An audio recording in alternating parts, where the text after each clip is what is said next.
Graça e paz! Hoje nós vamos falar um pouco sobre o poder das palavras. Vamos meditar o que sai dos nossos lábios. Se é para o bem ou se é para o mal. O que nós temos falado? A palavra de Marcos, capítulo 5, versículos 25 ao 29, nos diz assim: Aconteceu que certa mulher que havia 12 anos vinha sofrendo de uma hemorragia e muito padecera na mão de vários médicos, tendo despedido tudo quanto possuía, sem contudo nada aproveitar, antes, pelo contrário, indo a pior.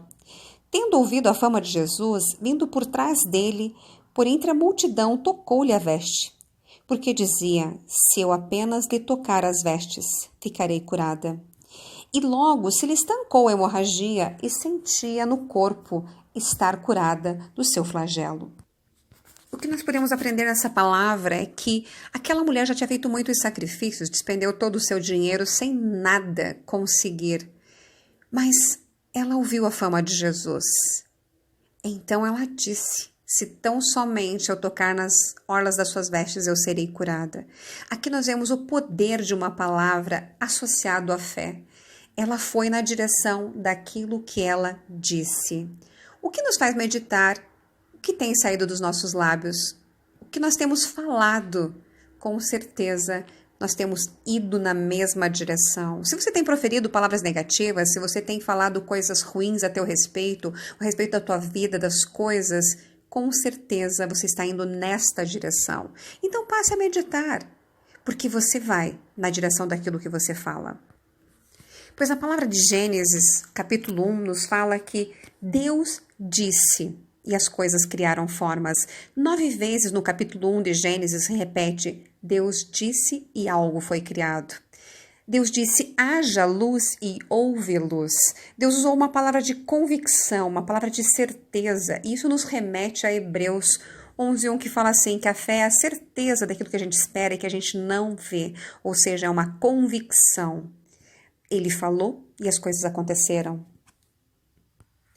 Então, o quanto nós temos que prestar atenção ao que sai dos nossos lábios, porque ele pode estar criando forma ao nosso redor, no nosso mundo, no nosso trabalho, na nossa casa, na nossa família.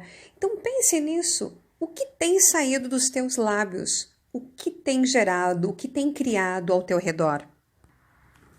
A palavra de Marcos 11, a partir do versículo 11, nos diz assim: E quando entrou em Jerusalém no templo, tendo observado tudo, como fosse já tarde, saiu para Betânia com os 12. No dia seguinte, quando saíram de Betânia, teve fome, e vendo de longe uma figueira com folhas, foi ver se nela, porventura, acharia alguma coisa. Aproximando-se dela, nada achou senão folhas, porque não era tempo de figos. Então lhe disse Jesus: Nunca jamais coma alguém fruto de ti. E os seus discípulos ouviram isso. No versículo 20, nós vemos que ele fala assim, E passando eles pela manhã, viram que a figueira secara desde a raiz. Então ele pergunta, qual área da tua vida é esta figueira seca até a raiz que não tem dado frutos? Por uma palavra que você ouviu ou que você proferiu dos seus lábios a teu respeito. Ou talvez você tenha secado alguma área da vida das pessoas, você tem sido aquela pessoa que lançou uma palavra que fez a figueira da vida de alguém secar e não está dando frutos. Porque uma palavra negativa, ela pode roubar, matar e destruir o sonho de alguém. E o que nós temos falado a nosso respeito, ou o que nós ouvimos, e que nesse tempo tem feito que a nossa vida não prospere e não dê frutos. E para a nossa vida dar frutos, nós temos que ser curados.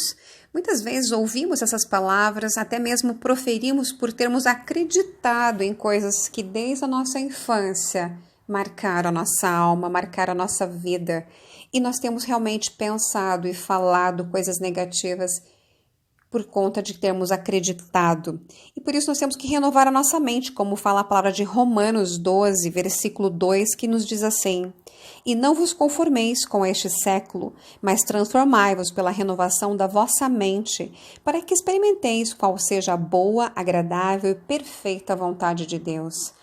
Veja que maravilhoso, nós podemos realmente sermos transformados e aquela área da nossa vida que estava seca até a raiz e não estava dando frutos, pode florescer. Pode ser transformado pela renovação da nossa mente, mudar a nossa forma de pensar, de falar, sermos curados por Deus. Por isso, nós temos que buscar isso, buscar a palavra de Deus para renovar a nossa mente. E ainda a palavra de Filipenses 4, versículos 6 e 7 nos diz assim: não andeis ansiosos de coisa alguma, em tudo, porém, sejam conhecidas diante de Deus as vossas petições, pela oração e pela súplica, com ações de graça. E a paz de Deus, que excede todo o entendimento, guardará o vosso coração e a vossa mente em Cristo Jesus.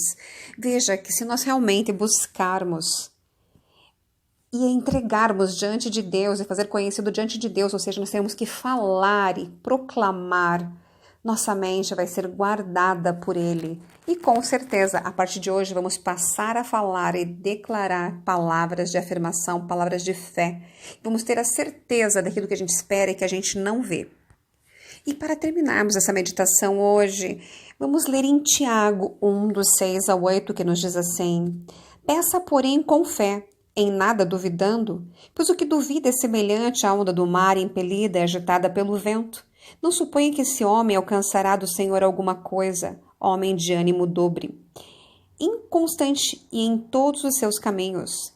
Então veja que lindo, porque o que nós aprendemos hoje é o cuidado que tem que ser o que sai dos nossos lábios, porque nós vamos caminhar na direção daquilo que a gente fala, e associado à fé, ou seja, não duvidando. Nós vamos clamar, ou seja, vamos falar com Deus com fé, e vamos ver, e vamos alcançar. Mas é importante se esvaziar de toda dúvida, de toda incerteza, de todo esse ânimo dobre. Pense nisso, guarde os teus lábios e quando abrir os teus lábios, abra falando com fé e proclame. E com certeza você vai alcançar, tenho certeza disso. Mas medite, coloque no teu coração a certeza de que nós caminhamos na direção daquilo que nós falamos. Por isso, a partir de hoje, cuide do que você fala. E quando falar, fale com fé. E com certeza os milagres acontecerão.